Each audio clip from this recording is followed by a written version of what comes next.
有一只中国渔船14半暝伫咧金门海峡冰船到台，还佫2个人是还被找到。那15暗时呢，又佫中国渔船发生意外，是伫咧马祖北竿岛附近海峡，有可能是这船员伫咧船顶头行路无细力跋落海。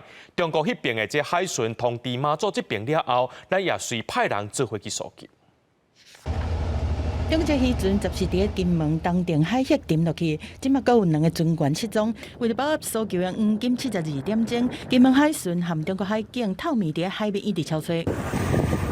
19早起，中国是大阵头派出8架船，金门海巡队继续以4架船来找人，搁出动旋翼型遥控无人机来执行空中的侦察，嘛派出唱水员唱水。但伫15半暝，伫马祖的北竿岛东方5.5海里的所在，阁有中国渔船的船员，敢若是伫咧船轮行路的时阵，无小心搁落入去海内面。中央通报了，两方开始协同搜救。在限制水域外约2.1海里，有一名船员落海，本署基于海上人命安全救助。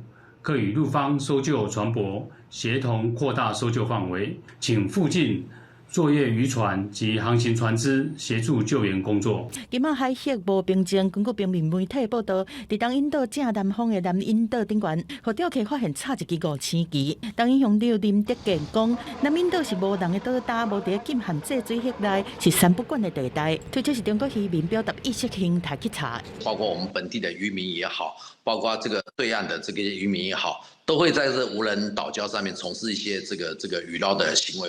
拄好拄到金门海峡冰船事故满1个月，咱的谈判小组海巡署副署长柯正基带领海巡人员搁一摆到金门，去离咱中国渔民的5七发挥联乡。摒弃双方的这个成见以及差异，能够尽早的回归到协商的过程。能够再复谈？对，目前还没有进一步的消息。 因为渔民的尸体搁安置伫金门县滨江管理所，柯正基强调，咱这边愿意提供家属上大的关怀和帮助，希望早日登起协商，互规件代志圆满结束，但并无讲到复谈的时间表。记者综合报道。